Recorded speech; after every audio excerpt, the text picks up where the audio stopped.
এখানে কয়েকটি গুরুত্বপূর্ণ প্রবলেম নিয়ে আলোচনা করা হবে ইলেকট্রিক ফিল্ড সংক্রান্ত। তাহলে প্রবলেম নাম্বার 1।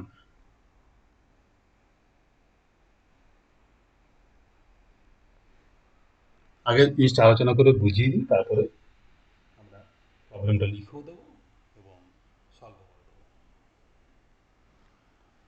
তো এই প্রবলেমটা করার আগে প্রাথমিক যে আইডিয়াটা আছে আমাদের, ধরা যাক একটা ফিল্ড আছে। আগেই বলেছি যে একটা ফিল্ডকে আমরা যখন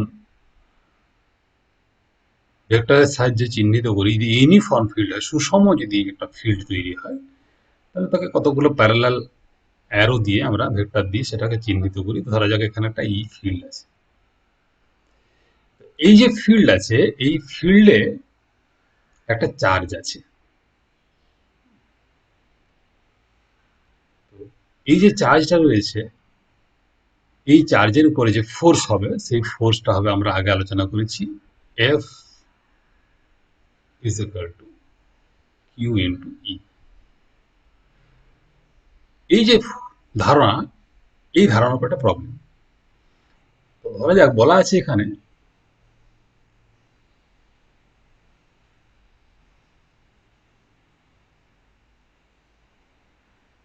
এম ভরের আধান, এম ভরের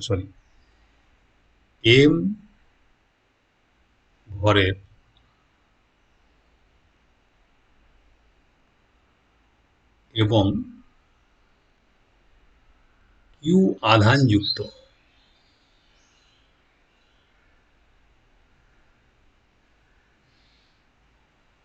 একটি বল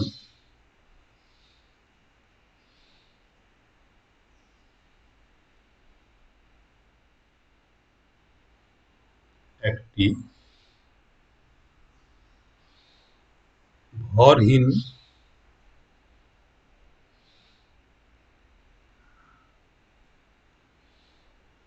সুতার সাহায্যে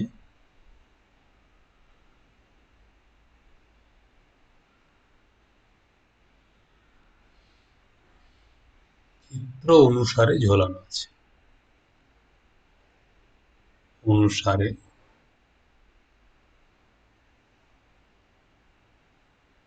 ঝোলানো আছে।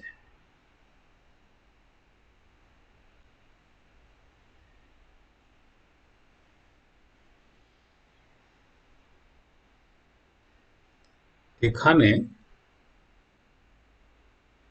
একটি সুষম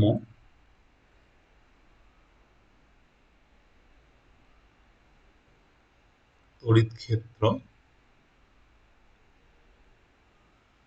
ই ক্রিয়াশীল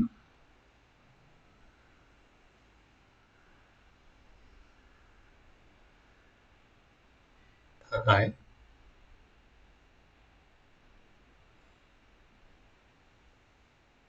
বলটি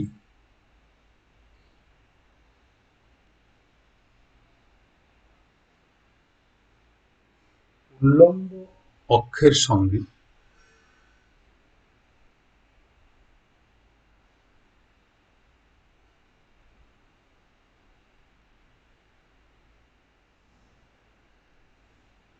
থিটা কোণে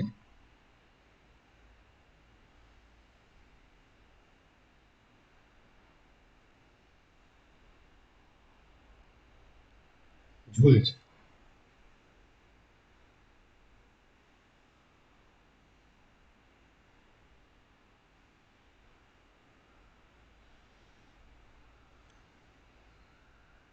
থিটা এর মান নির্ণয় করো।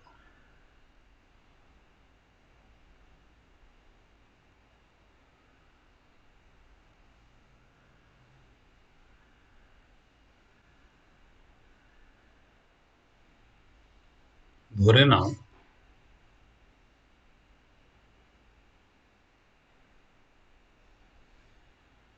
এখানে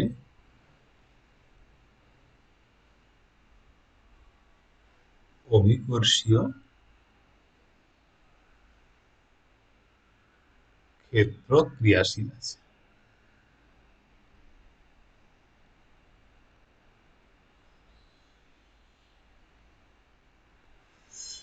ব্যাপারটা কিরকম,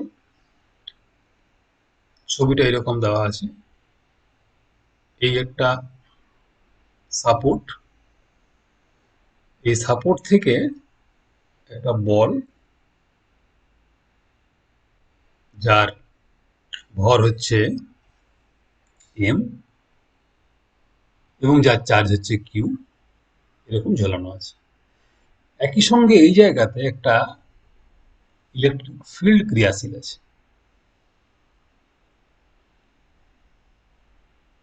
বুঝতেই পারছো যে ইলেকট্রিক ফিল্ড যখন ক্রিয়াশীল থাকে তখন এই যে বলটা রয়েছে এই বলটার উপরে ইলেকট্রিক ফিল্ডের জন্য আরেকটা এক্সট্রা ফোর্স বা বল ক্রিয়া করে এবং বলের ক্রিয়া রেখার দিকটা হবে এদিকে, এদিকে ফোর্স কাজ করবে কিউ ই।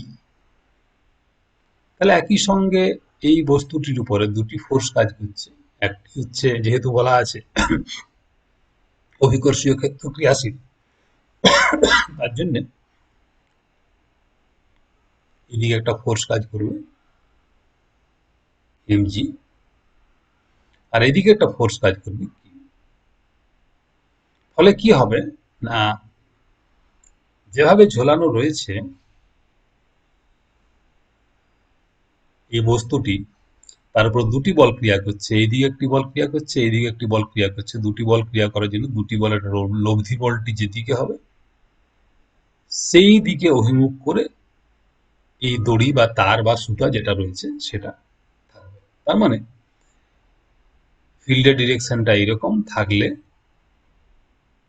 আর এই যদি এরকম করে ঝোলে, ওইরকম ঝুলতে পারবে না, তাকে ঝুলতে হবে কিন্তু এইরকম করে।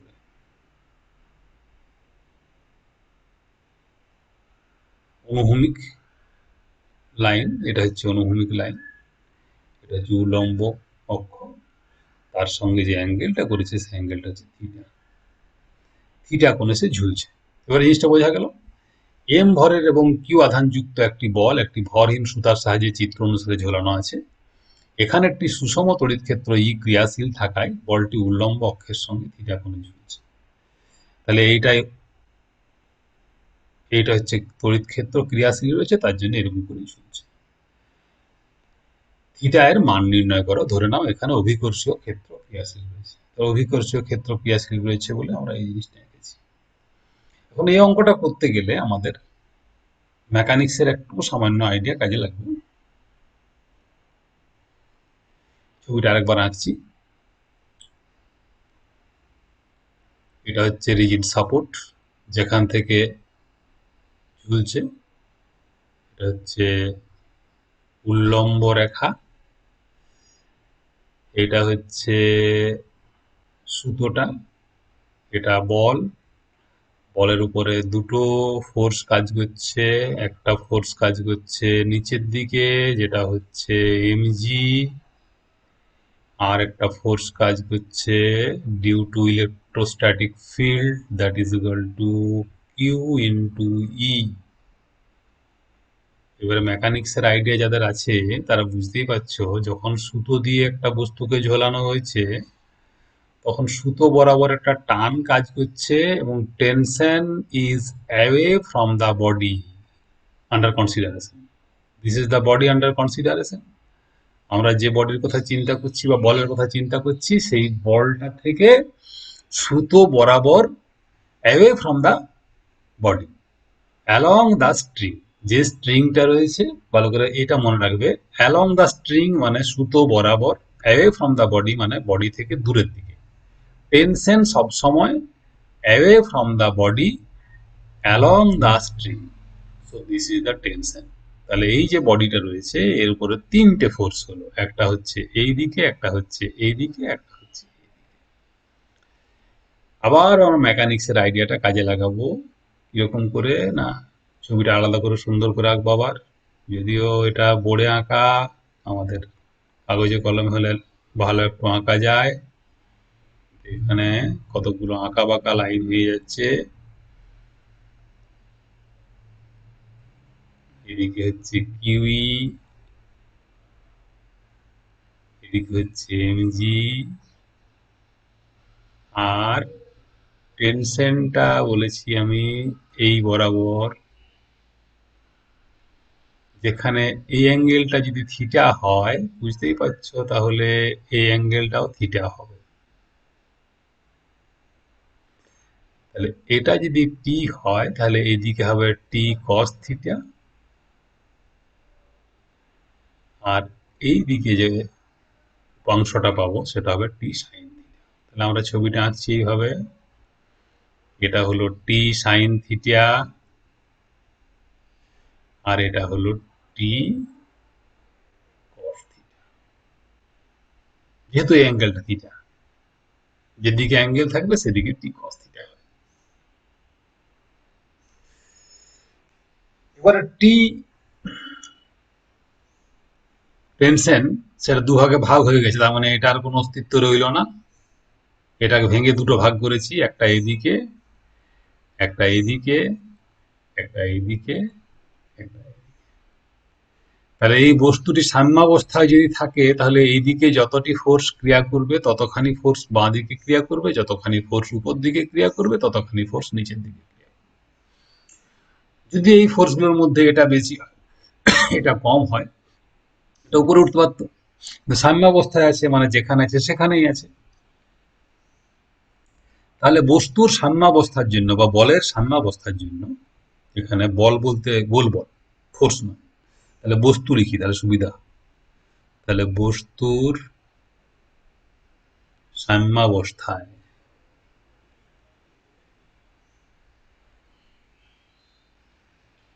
টি sine theta is equal to QE, আর T cos theta is equal to mg। তাহলে আমরা লিখতে পারি 1 নাম্বার ইকুয়েশন, 2 নাম্বার ইকুয়েশন, আর লিখছি না ওটা। তাহলে অতএব sine theta by cos theta মানে T sine theta by T cos theta is equal to QE by mg, or tan theta QE by mg, theta is equal to tan inverse QE by mg. So this is the angle. আরেকটা problem করা যেতে পারে, সময় রয়েছে যেহেতু।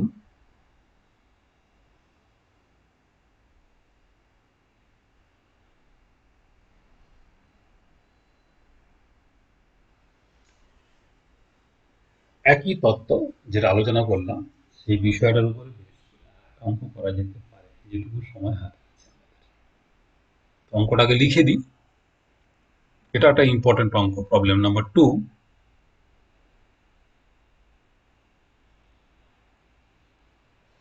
অঙ্কটা লিখি, তাহলে আমাদের লিখতেও সুবিধা হবে আর বুঝতেও সুবিধা হবে। দুটি একই ধরনের বলকে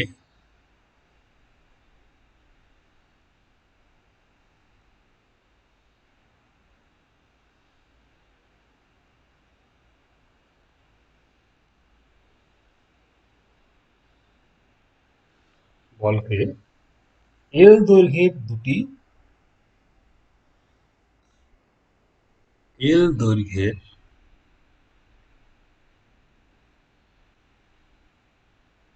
দুটি সিল্কের সুতোর সাহায্যে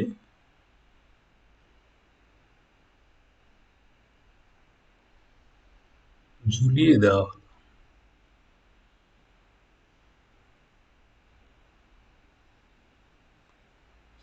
একটি বিন্দু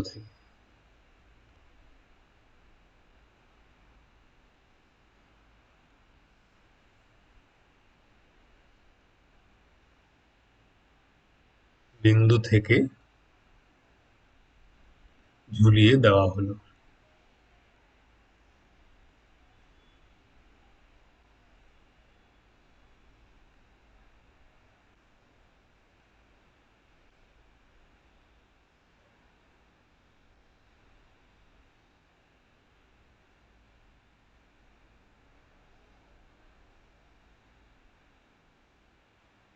প্রতিটির ভর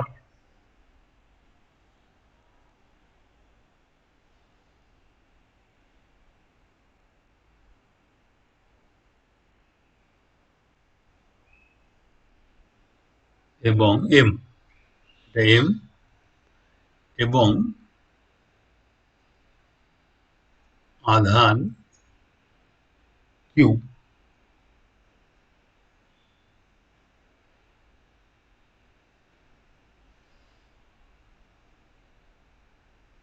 যদি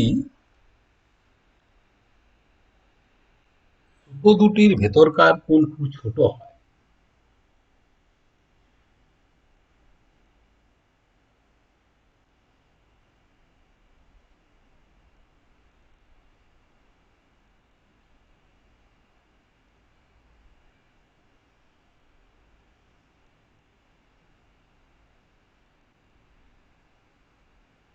তবে দেখাও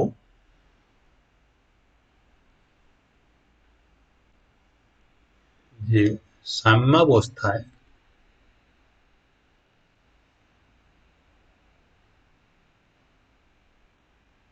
বলের কেন্দ্রদ্বয়ের দূরত্ব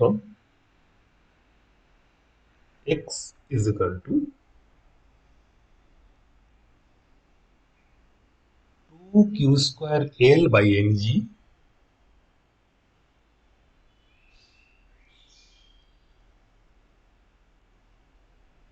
to the power 1/3। এখন একটা কমন পয়েন্ট, যেখান থেকে এই একটা বল এবং এই একটা বল, দুটো বলকে ঝুলিয়ে দেওয়া হয়েছে। অরিজিনালি বল দুটো যেহেতু কিউ করে চার্জ বহন করছে, তাহলে পরস্পর পরস্পরকে বিকর্ষণ করবে এই রেখা বরাবর। এই দিকে একটা বল কাজ করবে, এর উপরে এই দিকে একটা বল কাজ করবে, যে কারণে সাধারণভাবে যদি বলকে ঝুলানো হতো দুটো বল এখানে থাকতো, কিন্তু যেহেতু চার্জড বল তার জন্য দুটো বল তফাতে থাকবে। এবং প্রত্যেকটা সুতোর দৈর্ঘ্য হচ্ছে এল, এটা হচ্ছে এল, এবং বলা হচ্ছে যে এখানে যে কোণ তৈরি করছে সেই কোণটা খুব ক্ষুদ্র কোণ, কোণটা খুব ছোট। তো বলছে দেখাতে হবে তোমাকে যে সাম্যাবস্থায় এই যে দুটো বলের মধ্যে দূরত্ব, সেটা এক্স যদি হয়, এক্স এর ভ্যালুটা হবে এই এক্সপ্রেশন। আমাদের যেটা আগের আইডিয়া, সেই আইডিয়াটা খানিকটা এখানে কাজে লাগবে। কিরকম না, আইডিয়াটা আমরা যদি কাজে লাগাই আগের আইডিয়াটা, তাহলে এই অঙ্কটা করা যাবে। অঙ্কটা তাহলে একটু বলে দিই যে দুটি একই ধরনের বলকে এল দৈর্ঘ্যের দুটি সিল্কের সুতোর সাহায্যে একটি বিন্দু থেকে ঝুলিয়ে দেওয়া হলো। প্রতিটি বলের ভর এম এবং আধান হচ্ছে কিউ। তাহলে প্রতিটি বলের, এখানে এই প্রতিটি বলের ভর হচ্ছে এম, আধান হচ্ছে কিউ। সুতো দুটির ভেতরকার কোণ খুব ছোট হয় যদি, তবে দেখাও যে সাম্যাবস্থায় বলের কেন্দ্রদ্বয়ের দূরত্ব এক্স ইজ ইকুয়াল টু এটা। তো প্রবলেমটা সলভ করতে গেলে আমাদের একটুকু ছবিটা আরো পরিষ্কার করে আঁকা দরকার, কিন্তু যেহেতু এই বোর্ডটাতে আঁকা খুব পরিষ্কার করে সম্ভব নয়, আমি চেষ্টা করছি যথাসম্ভব পরিষ্কার করার।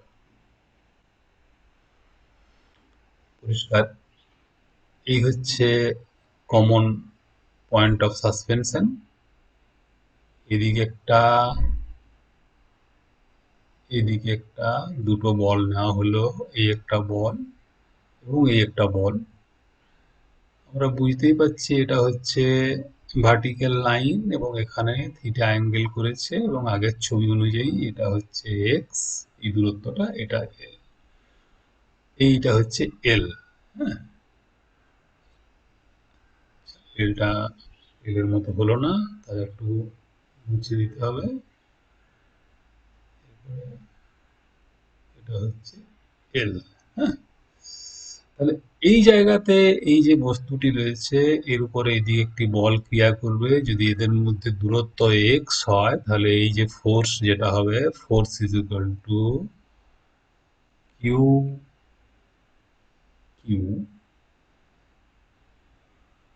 By 4 pi epsilon naught R এর জায়গায় এখানে এক্স হবে, এক্স স্কোয়ার। এখন এক্সপ্রেশনটা দেখো যেটা আছে সেখানে আমাদের নেই, 4 পাই ইপসাইলন নট নেই। নিশ্চয়ই ওরা সিজিএস ইউনিটে করেছে, তার মানে এখানে 4 পাই ইপসাইলন নটটা বাদ যাবে। অর্থাৎ এখানে ফোর্স যেটা হবে সেটা হবে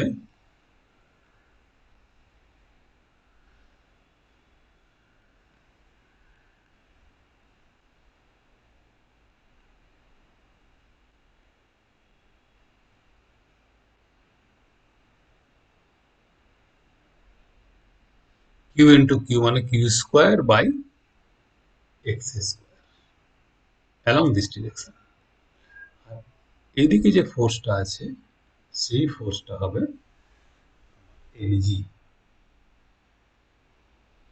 এদিকে যে ফোর্সটা আছে সেটা আমরা যদি তার টেনশন বলি, এই অ্যাঙ্গেল যদি থিটা হয় তাহলে এটা হচ্ছে এই দিকে যেটা হবে সেটা টি কস থিটা, এদিকে টি সাইন। তাহলে আগের মতো আমরা লিখতে পারি T sine theta is equal to Q square by X square, আর T cos theta is equal to mg.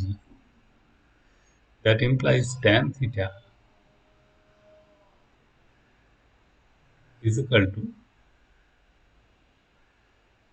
q square by নিচে হচ্ছে এক্স স্কোয়ার, নিচে আবার mg। এখন লক্ষ্য করে দেখো যে এখানে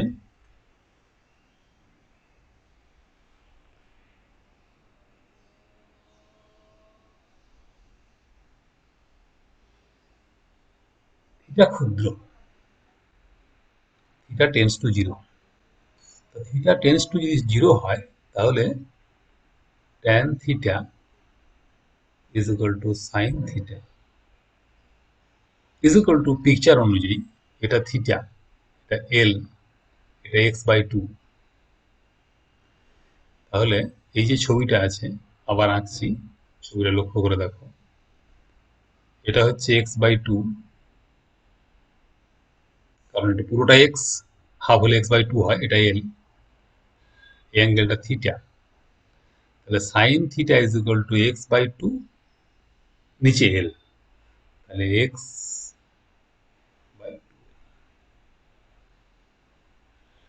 তাহলে এই ইকুয়েশন 1 নাম্বার আর এই ইকুয়েশন 2 নাম্বার। তাহলে from 1 and 2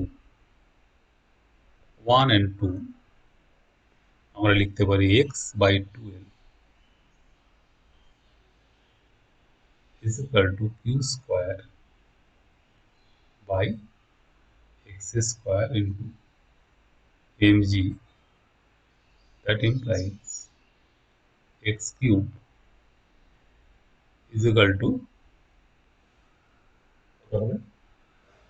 2l q square, পরে cross multiplication 2l q square by mg, that implies x is equal to 2l q square by mg to the power 1/3। এই দুটো অঙ্ক আপাতত করা হলো। অঙ্ক এরকম প্রচুর আছে, পরের লেসনে আবার ইন্টারেস্টিং অঙ্কগুলো দেওয়া হবে।